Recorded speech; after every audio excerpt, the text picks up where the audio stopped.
Hey, David, it is great to have you on the podcast. I'm glad you're joining me and Jeff for a conversation about leadership, tough times. Why don't we start with you giving the audience a little bit on your background and what you're doing today, and maybe a little bit about your unique recipe or advice for leaders today. Okay. My background starts in Kentucky. Went to school, national relationships at Western Kentucky University, and I really ended up studying ROTC. So I got an ROTC scholarship and went in the Army, and I served 20 years in the Army. Retired in 2001, right before 9/11. Things got interesting. When I left the Army, I went to work teaching at the University of Kentucky. So I taught lean systems there and did a lot of research at Toyota, tried to understand the Toyota production system. And I was housed in the College of Engineering in the Center for Robotics and Manufacturing Systems, but I'm not an engineer. And so when we went over to Toyota to study different things, I mean, all the technical gizmos and stuff, they were all taken care of by the engineers. So I got to study cool things like people and leadership and suggestion systems and their quality circles program.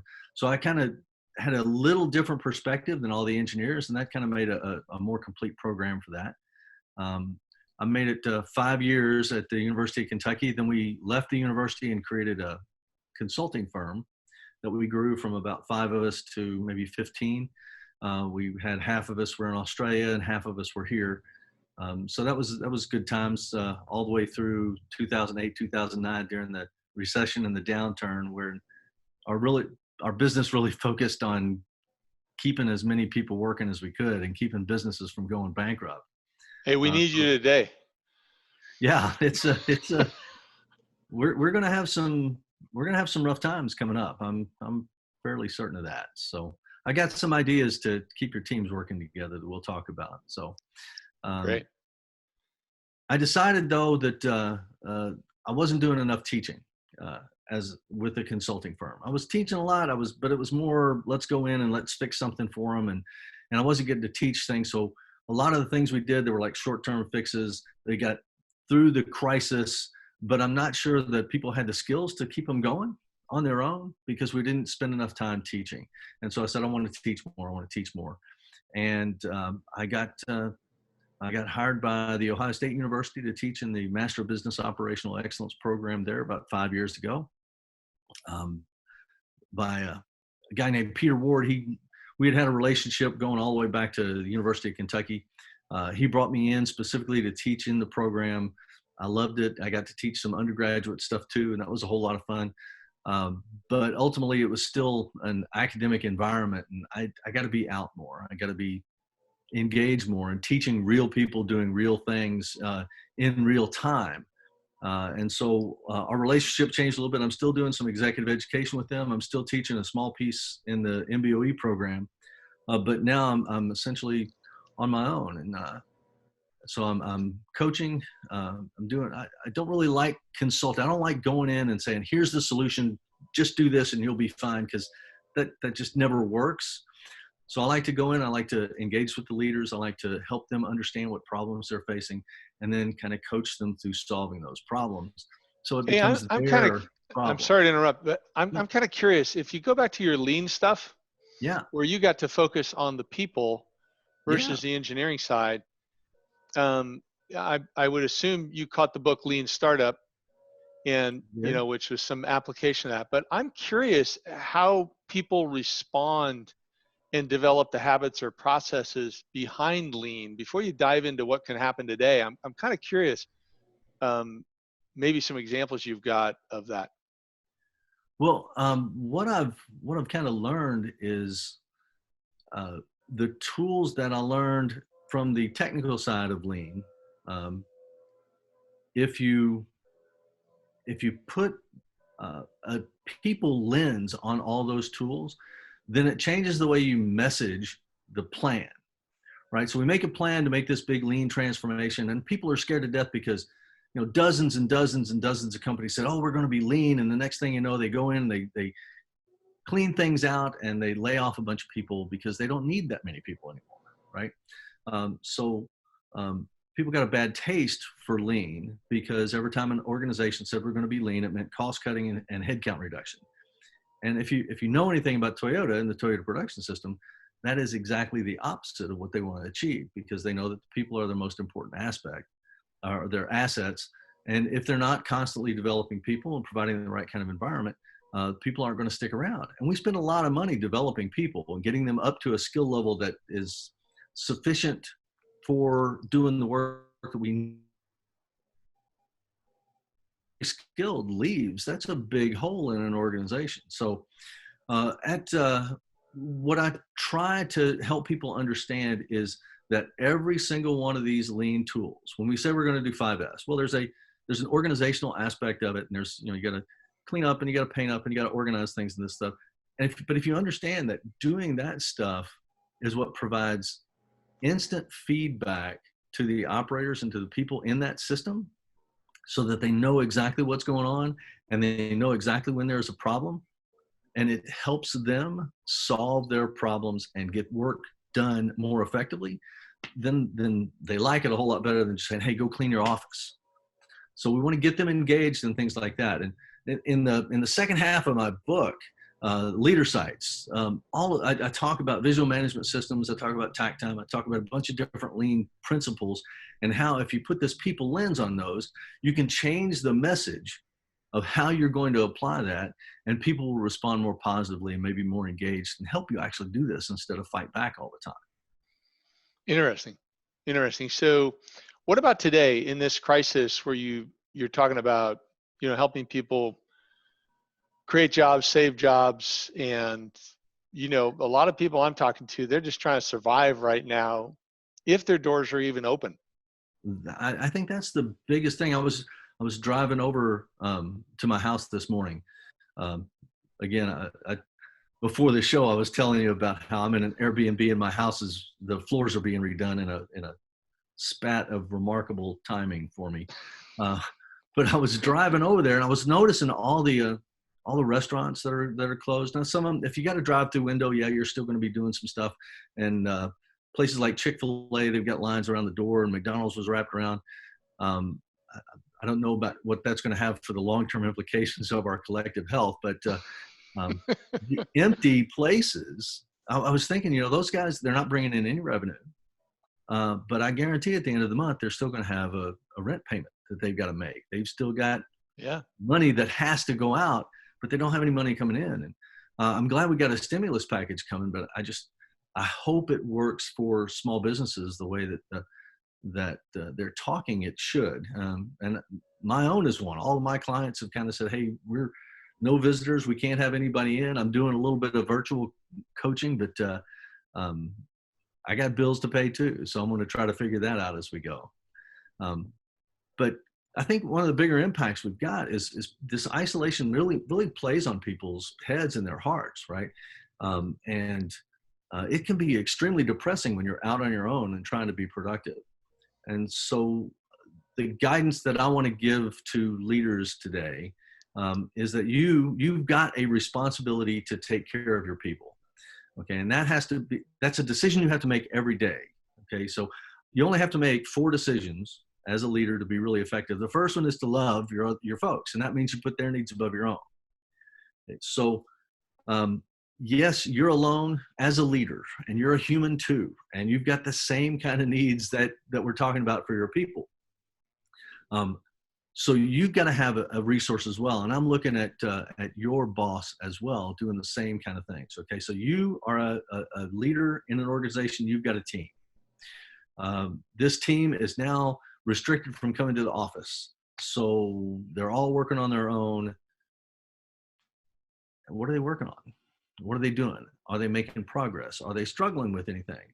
And so I know that a lot of people are using Zoom and other kinds of video conferencing things to kind of touch base every now and then.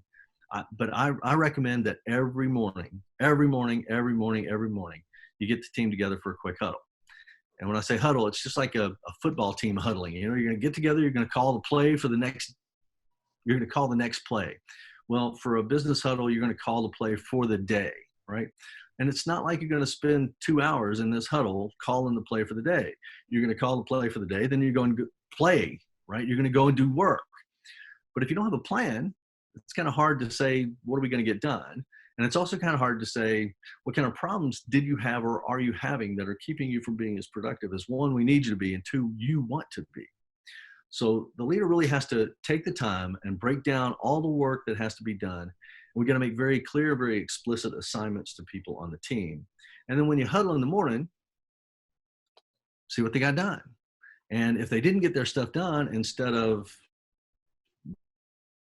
blame, well, what happened? Is there something you need? Can we solve that problem and put something in place that will allow you to succeed the way, one, you want to succeed, and two, we need you to succeed, even while we're virtual like this. Yeah. Yeah, that's we totally agree with that. That's consistent with what we teach too. Those huddles, and a lot of people skip over them, but we find that they're very productive, and it helps as a leader. The leader's typically aware of most things that are going on, but a lot of the team members are not, and so it helps update everyone as all, in addition to being that moment of accountability of, did you get done what we talked about yesterday, and where do you need help? So totally agree with you on that.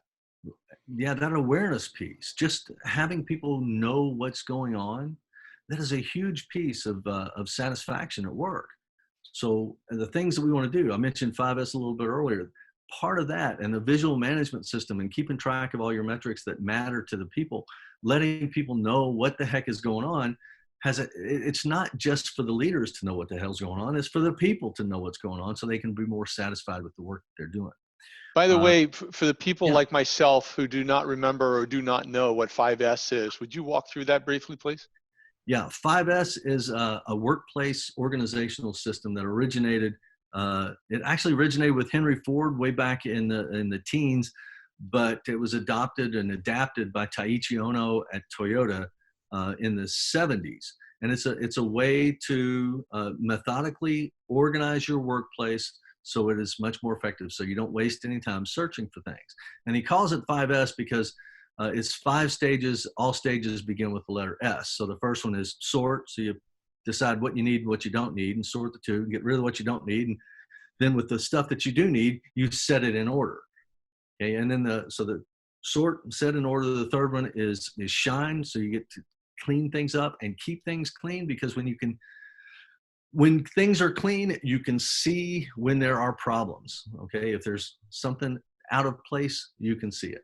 Okay, so we sort, set in order, shine, and then we set that as a standard. So we standardize that practice.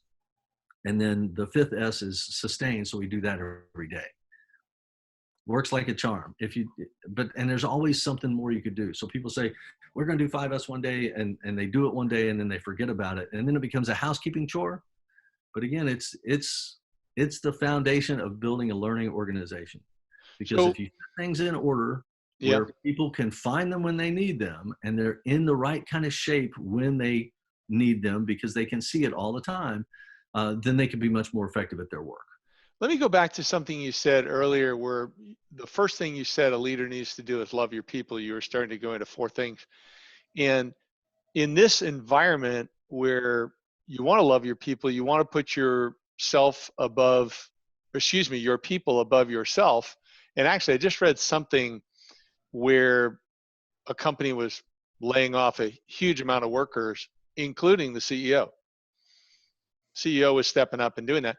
How do you show people that love and put them ahead of yourself in an environment where maybe you have to do some layoffs? I got a feeling that we're going to be laying off a lot of people for the short term here. I understand that the stimulus package comes with loans that are going to be forgivable if companies can keep people working on the job. So that's a good thing. But, sometimes to save as much of the business as you can, sometimes you just actually have to right size the organization. And yeah, that's probably the worst thing that leaders have to do. My wife was talking to a friend of hers who got a phone call that said she, as a leader, she's getting laid off, but before she gets a chance to get laid off, and they told her this up front, you're going to get laid off, but before you do that, we need you to go and close, I think she said 30 stores. Go and close these 30 stores, and then you're going to get laid off. And you just got to scratch your head and say, how do you expect that person to perform during all that when they know their livelihood is going away? Unfortunately, that's the reality of the current situation. Do we However, still love people?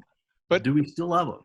however, if you've got that embedded as your culture that the leader's going to put their people above themselves, maybe I'm too much of an idealist, but it seems like that leader could go out and demonstrate empathy in the way she closes those 30 stores, and also have the ability to say, by the way, my job's gone too for now.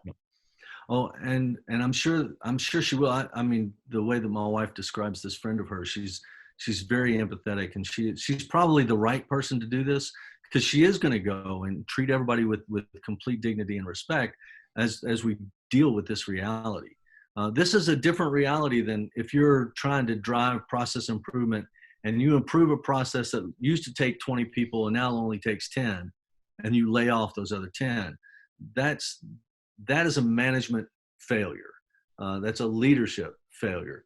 Here, it's the economy. The whole economy is collapsing. We're scrambling to keep as many people thriving as we can because we love people. Generally speaking, most of the leaders I run into, they actually do describe the people in terms that really fit this love definition of mine. So we're going to put their needs above our own. Leaders will, I believe, resign as a result. If their own companies don't lay them off, or the board of directors in the case of the CEO. It's an ugly situation right now. So when we do have these conversations with our folks, we really got to put our hearts into this. That leads me to the second decision, though, because the first decision is love. The second is learn. If you're actually going to put the needs of somebody else above your own, then it takes a good bit of effort to really learn and understand what those needs are and how you can best serve those needs. And that's pretty tough too, especially when you're remote like this. So it's really incumbent upon leaders to stay connected to their people and talk to their people and have these kinds of face-to-face remote conversations with them as often as they can, so that we understand what they need and we do our best to provide everything that they need. In happier times and more robust times, the leader needs to do the same thing, spending time really learning about the work that people are doing.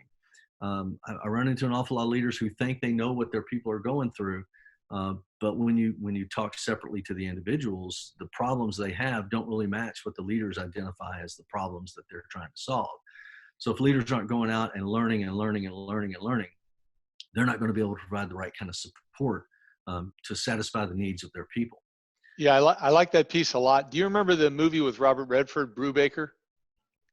I remember the movie. I don't remember the plot. No. Yeah, so Brubaker was appointed as a new prison warden for a prison in the South that had a lot of issues. And the way he entered the prison was as a prisoner. And that's the start of the movie. And it's based on a true story. And, great. I'll have to pull that out. I'll have to find that on Netflix or something. Yeah, I mean, it is a great story as he goes in and tries to do what's right, and he's following the process that you're saying, yeah, where he's loving people, he's treating the inmates as humans, and the whole thing. But you also think of some companies. What are the companies? Is it Chick-fil-A, where some of their executives go and work in the stores? My favorite story is Disney. Disney has a re-greening for their executives, so everybody has to go and work in the park every so often, depending on your span of control. And I was actually at the park once. This was years ago when my kids were still little, but we were getting a hot dog at one of the food stands, and a guy comes by and he's got the little broom and the pan, and he's cleaning up trash all over the place. And he sees that my son has one of those little autograph books. And he says, "Hey, can I see your autograph book?" And of course, my son shows it to him. And he starts looking through it. And we got Mickey Mouse, we got Goofy, and a couple others. And he says, "Hey, can I sign this?" And we said, "Sure." And he draws a picture of Cinderella's castle that was just absolutely a perfect likeness. And we said, what are you doing sweeping? Oh, he says, yeah, this is my day that I get to work in the park and talk to folks like you. I'm actually an animator. And how else do you know what the customers really need if you're not out there talking to them? If you're not, we call it being in the Gemba in Lean. Go where the action is, where the real place. And so, as I don't know that much about Chick-fil-A. I know they've got a good ethical standard, so they may actually put people in those roles. I recommend doing that. Is every leader ought to take time doing the job every now and then, but the folks doing the job need to make sure that those leaders don't screw it up when they're down there. Yeah. Okay, so that's 2. What's number 3? Well, the third one is I think love is the hardest decision to make because so many people are just really rub you the wrong way, right? So I think that's a very difficult decision that you have to make every single day. I got to go and I got to love these people, even when they might not love you back. Okay. So that said, the second hardest decision I think is letting go. And when I say let go, we as leaders have to prepare our people for the tasks that we assign them, but then we have to let them do that. And sometimes it takes a few iterations before people get good at the things that we've given them to do. But I run into an awful lot of leaders who complain about being so busy all the time, and they're always in their office, and they aren't out in the Gemba, they aren't talking to people, they aren't understanding their needs because they're doing work that their people should be doing. But because the leader hasn't taken the time to develop those people, they don't trust that they can get the work done at the right quality level or in the time frame that they have. And so they say, well, screw it, I'll just do it myself. And then if you're doing all that work yourself, guess what you're not doing? You're not leading. So you've got to let go of that need to control everything. That's going to be particularly important now while we're all remote, because you don't have a choice. You've got to let go of an awful lot of stuff now. And it's going to drive a lot of leaders absolutely crazy. So if we could put some structures in place to give those leaders that sense of retaining control, but also allowing everybody on the team to gather that sense of control, everybody's going to benefit from that. Those systems include the huddle we're talking about, the information board that we want to have built for the team, and just the organization of the workplace if we're still working like in the restaurants that we're in. You see a lot of examples of this in those fast food restaurants. McDonald's is fantastic. I mean, every McDonald's around the world, it's the same. So that standardized approach is really important for letting go. All right, that's all sounds great. You got one more, and then really I want to hear from you on how all this stuff works. But now, as you said, with the layoffs and everything, things are being flipped on their head. So, where leaders need to go. But let's finish out the 4 steps because these are good. This is good foundation. We got some cornerstones. Yeah, Jeff? Can I ask a question real quick before we continue? Please.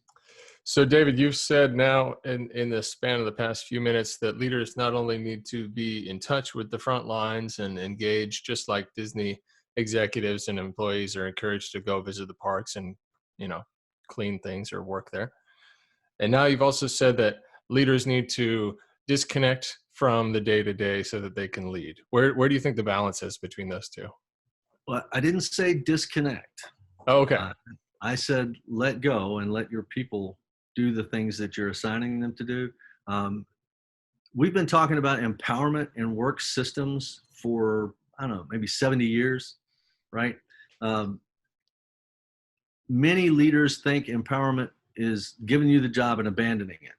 Okay, so I've given you the assignment, go off and do it, and they fail to provide the kind of support or the kind of coaching, the kind of guidance they need to succeed. And when they fail, the leader says, well, see, I knew that wasn't going to work, so I'm going to have to do it myself. Okay, so the leader has to assign those things, but then you got to stay in touch. Okay, so part of what I talk about with this letting go thing is called short interval leadership. And it's short interval means it's going to be a short interval of time before I come in and check to make sure you have everything you need to succeed. And what a lot of people confuse that with is, oh, you're checking on me all the time. That means you're micromanaging. So we've got to teach leaders how to go and ask and not go and tell. And if they're going and asking and they're providing the support that people are asking for, instead of going and saying, okay, look, now you got to do it this way, and now you got to do it that way, you can get away with understanding what's really going on, continuing to learn about the needs so that you can satisfy the needs of those folks, all while you maintain your own sense of control. And that kind of ties into this fourth one, because they all kind of blend together in this leadership model I built. Looks like a big blob, so it doesn't have some real form to it. The last one is now connecting. Okay, so I got love, learn, let go, and now connect. And that's important now because we're all so spun around all over the place. The difference is with each one of these stages, with each one of these decisions, they're based on a style of leadership. Like loving comes from servant leadership. Learning comes from level 5 leadership that Jim Collins wrote about in Good to Great, where they've got this iron will, this great humility, and this relentless focus on succession and developing people to kind of step up.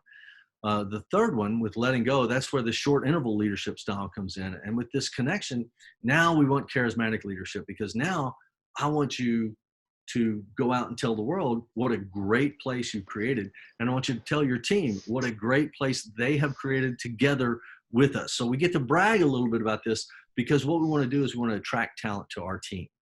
We want to continue to show the world that we have created this fantastic workplace and you need to be working for us. That way you get this constant influx of qualified talent, new perspectives, higher energy, and you kind of regenerate the company with every time you bring somebody in. So without the ability to go out and make that case, and that case requires a couple of key things. One, it requires your confidence. Okay, you've got to be confident that your people are doing the things that they need to be doing, and that you're doing the things that you need to be doing. So we've got to have a certain degree of confidence and self-confidence. We have to have a certain degree of certainty. So you've got to go out and you've got to say things to other people with absolute certainty. But the problem is, they got to be facts. They got to be true. You can't just make stuff up. You have to know exactly what's going on with your organization, and you have to share that with everybody out there. Confidence, certainty, then we've got to be able to celebrate. And if we celebrate even the small wins, like every day when we accomplish something, we have that huddle, there has to be a big chunk of that has to be celebrating. What are we going to do? How are we going to celebrate?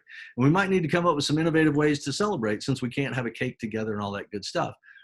But we can still email gift cards. We can still email food certificates. We can still give each other virtual high fives, things like that. So love, learn, let go, connect. 4 decisions. You make those every day. You should be okay. It all sounds great. I'm going to sound like one of my clients. Not all of my clients, thankfully, but one of my clients now is like, all sounds good, Dave, but right now I'm just trying to survive. What do I do now as a leader to keep my people engaged and keep my clients as they're struggling to survive? So what advice do you have for leaders in this time where the normal things that we might be doing to really make the business thrive have changed? We still have to find some pockets where we can thrive, but we got to find a way to get through this that's efficient, effective, and still maintains those 4 decisions that you're encouraging leaders to do. Well, David, I think these are all based on solid, sound principles that work when things are going well and when things are not going well. One of the problems we have is when things don't start going well, we tend to revert back to our native tendencies, right? Good point. So I want to encourage leaders to don't try to tell people what to do now. Continue to ask, and then you need to shut up and listen, and you need to listen carefully so you can really learn what is going on. And with people being remote, that listening is much more challenging. Thank God we've got video communications now to supplement this, because it's so much easier to understand what a message is when you can actually see somebody as well, instead of just on the phone when you're hearing something, or worse, in an email. where we can't convey any kind of emotion or any kind of connection. So the more we can spend time face to face with our teams, and the more time we can ask key questions and listen to what they need, then I think we're going to be able to get through this. Now, the huddle's going to help. And the pushback I usually get, David, on the huddles is, oh, yeah, that sounds like a great idea, but we really don't need to meet every day. And my question is always, well, do you work every day? And if you work every day, you should huddle every day. You're calling a play for the day. So make a plan for the day. And if you don't have a plan, then you need to ask for help from the team to get everybody engaged in building this plan. One thing that, this is kind of it's kind of a goofy thing, okay? It's a goofy thing, but it works, okay? If you're working as a remote team, I think it's more important than ever that you give your team a creative and cool name, and then put that team name on everything that you do, and just make a big deal out of it. Select funny avatars for every person on that team and have them show that picture next to their actual face. And it's always showing. The team name itself is a strong piece of identity. And one thing we really need to preserve while we're all separated like this in this crisis, we've got to preserve that sense of identity that we have as a unit. And then we've got to feed that sense of self-identity that each individual has as well, by talking to them directly and listening to their concerns and providing the help that they need to succeed. There's a couple of places to go and find some cool team names. I had a lot of good student team names, but they Google everything, right? Undergraduate students Google everything. So they said, how do we find a good team name? And there's actually websites out there that will help you find good team names. One of them is www.findteamnames.com. So you go there and you can punch in a couple of different things and it'll cobble a team name together. Another one is www.leadershipgeeks.com/cool-team-names. Some of the cool ones that I've had, one of my favorites is, it was For Kaizen a Girl. So it was a continuous improvement class, and Kaizen is kind of a Japanese word that sort of means continuous improvement. And they happen to have 4 guys on the team and 1 girl on the team. And I just thought that was really cool, For Kaizen a Girl. Another one is, I teach a problem-solving process called the C4 process. And it stands for Concern, Cause, Countermeasure, Confirm. And it's just kind of an easier way to teach a scientific problem-solving method like Six Sigma or PDCA. So one of the teams, their team name was May C-Force Be With You. So they were a bunch of Star Wars fans, and throw in the C4 as the force thing. So, okay, well, maybe that was a stretch. All right. So does any of your affinity or positive experience for having the team names and using that as a connection piece and having people have avatars or nicknames, does that relate at all back to your military background and the teams that you guys would have then? Not so much. I don't remember having a team name for anything except, 1st Platoon, Alpha Company, 5th of the 8th Infantry. So we all had that long succession of connection, right? So I'm a platoon. That's my 1st unit, right?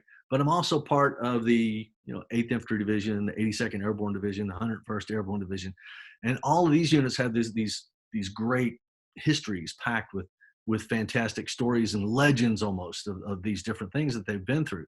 So that's kind of a unique thing with the military. And if a company can also take advantage of the history as they're shaping the culture of the organization, the more we tie to that history in an organization, the more of a sense of belonging people get, and the sense of identity that comes with that. I'm going to point to Disney again, okay? Because I talked to a lot of organizations about this onboarding of new people, and what do you tell them about the history and the culture of the organization? Oh, well, that's maybe 5 minutes in the first hour of the HR briefing. And then after 3 hours, then they're ready to go to work. I was like, okay. Disney brings a new cast member in, and the first thing they have to do is they have to go through a three-day Disney traditions course. And in those 3 days, they learn all about the history of Walt Disney, the history of Disneyland, Disney World. It's incredible. They really say, now you are joining this team, this real historical entity. And it's all designed to make people feel like they belong to something bigger than themselves. Because we need that as human beings. We just need to be connected we need a real tight connection to a small group of people like our family, but we also have to have a close connection to a community. And our workplace provides that community better than any place. Definitely agree. And it reminds me when the 2008, 2009 crisis hit, I was selling a pickup truck I had, and it was broken. I forget what was the matter with it. Something was wrong, and it would have cost $900 to fix or whatever it was. And it just wasn't really worth it. And I threw it on Craigslist, and a guy contacted me who was a contractor in the South Bay. At the time I was living in just north of San Francisco. This guy was down more San Jose. And he explained, he said, look, he said, we've been working on multi-million-dollar homes. We've had more work than we can handle. And overnight, almost everything's gone. So what we're doing is we are now bidding on projects. There are still projects. And we literally, instead of getting the typical fees that we get, we're just figuring out, okay, how much do we need to make on this project so we can pay the bills for the next month? And I had to give up my truck that was on lease. I had to turn it back in. And I'm good automotively. I can fix the repair on your truck. And I think I sold it to him for, I forget what I sold it to him for. It might have been $500 or something like that or something. But he could do the repair himself for like 100, and that gets himself a pickup truck. He's got to have a pickup truck. But it was that concept of what you're saying with the huddles. Every day they kind of huddle on, what do we need to do today to get to the next day? And what other advice do you have for leaders in this time, really, as not only we have some layoffs, employment, the employment numbers today, the Labor Department reported 3.28 million new filings for unemployment, and you're saying we're going to see more. What can leaders do as we kind of wrap up this podcast? Oh, I wish I had a great answer to that, David. I think that's what we've really got to kind of search for. I think it's the connection that we need to maintain with each other. That's going to be the only thing that's going to carry us through. So even if you lay somebody off, you got to maintain a connection with them. You got to make sure that they've still got a support network. You got to make sure that they're not just going to be out on the street before you know it. And I think leaders should be obligated, not financially, but personally, to look after folks. So we've established relationships with people at work. The breaking of those relationships is traumatic for both sides. So if we can continue to reach out, help people make it through this kind of stuff, and then draw that support yourself as the leader, as you interact with those folks, I think that's going to be a big piece of all of this stuff. It's going to be tough, no doubt about it. The next couple of months, I think, are really going to, they're just going to suck. But if we recognize that now's the time for us to come together, now's the time for us to stay connected, now's the time for us to continue to reach out and help each other out, we might actually change the face of the country. I mean, we were on this path of this huge divergence, hard left and hard right. This might be something that's going to bring us back together. And I think it's going to take our effort to do that. And so I'm part of the C-Suite network with Jeffrey Hazlett. And one of the first things we did was we said, all right, we're going to start meeting every week. We have the Thought Council. We're going to start meeting every week. I'm a member of the National Speakers Association Ohio chapter. They did the same thing. They had they're just having an open town hall for their members, whoever wants to call in. Something I'm doing is I'm doing a weekly lean coffee for the folks who are in my network, and anybody who wants to call in and just kind of talk about things. It's a nice structured conversation approach. So we get to talk about a bunch of different topics within an hour, but it's all organized. And I think that kind of deliberate outreach and connection is going to be the only thing that's going to get us through with any sanity at all. Yeah, I think that sounds good. Jeff, you have any other questions for David before we let him go? I had one question on the daily huddles and kind of the structure with regards to team meetings. I think that can be real helpful, but speaking from an employee's perspective, if I may speak for some employees, I think there's people out there who maybe look at daily huddles or look at, constant routines in a business, and they're working on long-term projects that maybe don't change day to day. So where's the balance there? Do you think that every single team needs to follow these processes and these regular routines, or every business? Or do you think some businesses, maybe those things aren't necessary?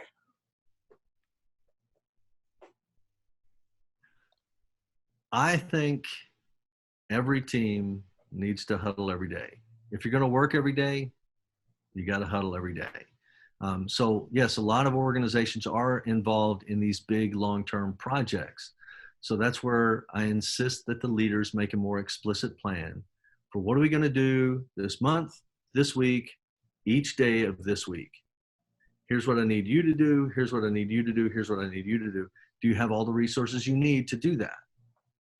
If you're not an excellent planner yourself as the leader, then you need to get out of your ego and ask everybody, how should we break this down? What's going to be the best way to break this down so that you have something that you can accomplish every day, so at the end of the day, you feel like you've actually got something that matters to somebody else, so I can stay connected to my team. Something that might help. One of the problems, before I get to that, something that might help. So remind me to come back to that. One of the reasons people don't engage in these company meetings in front of the team board and the huddles like that is because the things that they're measuring just don't matter. They just don't matter to the people who are doing the work. And I got to tell you, what matters to the corporate front office is a whole lot different from what matters to the guy that's serving the customer. And the guy who's serving the customer needs to have something to work toward too. He needs to have a target that he knows he can hit, that he's got the resources to hit, that if he doesn't hit it, he knows he can get some help. Those are the kinds of things that are going to shape the future organization, because those are the kinds of things that make us sense problems quicker, make us solve problems quicker, and make work better as we go. Okay, so measure what matters to the people. So at the corporate, you can measure ROI and EBITDA and whatever else you want to measure, but down where it matters, what matters to them? Ask them to help you build that measurement system. Now I forgot everything, all about what I was going to say before. So you have to remind me. One thing that was going to help, or you were going to mention one thing that was going to help in the differences between organizations and how they meet and daily huddles and all that. Yeah. That's all right. I think it's back to the measurements stuff. Okay. Break down the work into daily kinds of tasks, present those daily tasks, keep track on them of a board. And every time you hit that target, celebrate like crazy. Every time you don't, say, hey, what happened? And what can we do to make sure we can hit the target tomorrow? Make sure we got a realistic target, and just have a dialogue around the things that you're measuring, folks. The thing that I wanted to share, I remember now, okay, is you're not in this by yourself, right? So one of the things I recommend in that team is to create roles for the team, so that the leader himself or herself, you don't have to run the huddle. You can appoint somebody to run the huddle. So somebody will be the huddle leader for this week. So you're going to run this for 5 days. You're going to run the huddle. All right. And I'm going to coach you on that. So I'm going to develop your leadership skills kind of indirectly just by doing this huddle. We might have somebody who's responsible for safety. And every day at the huddle, they have a safety message that they share with people. And it might be something about, here's a new way to wash your hands, or here's something to think about with social distancing. We've got a lot of safety and security concerns we can talk about today. And there are web resources for that as well. If you just Google a daily safety message, I guarantee you'll find plenty of resources where you can find a daily safety message to share with your folks, just to let them know that we care about you. We care about what's happening to you. And that's why we're sharing the safety message, not because we're trying to beat you up with a safety message. You might have somebody who is in a facilitator role. And in the facilitator role is kind of like the producer, Jeff. You're here making sure we're keeping up on keeping track of time. You're making sure we're hitting all the subjects. And if things come up, like if I give you a website, I bet you're probably writing that stuff down so you can put it in the podcast notes so your readers and listeners can get access to those. So somebody's got to facilitate that meeting, right? You may also have somebody who's the productivity person for the week. And they're the ones who are making sure that you have everything you need, and they're keeping track of whether we've hit our productivity targets on a day-to-day basis for the week. And we'll have these roles for the week, and you might even have somebody who's a social coordinator who says, hey, we're going to have a virtual party on Saturday. Everybody bring a beer, and we'll have a beer virtually together, right? So we want to have some kind of fun built into this as well, because it's not all about work. We've got to maintain our sanity a little bit. But those roles rotate,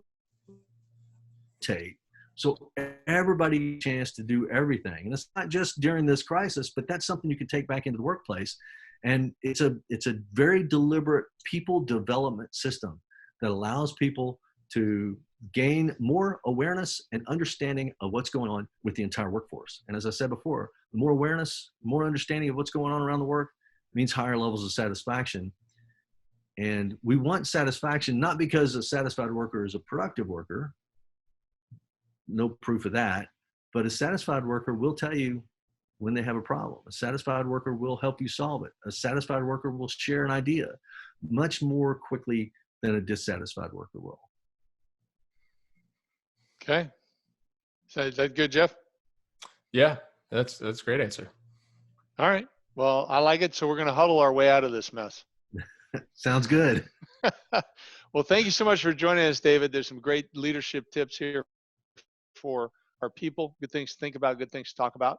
And we will certainly post on here how people can get a hold of you. Is there any website or whatever that you would direct them to learn more about what you're doing?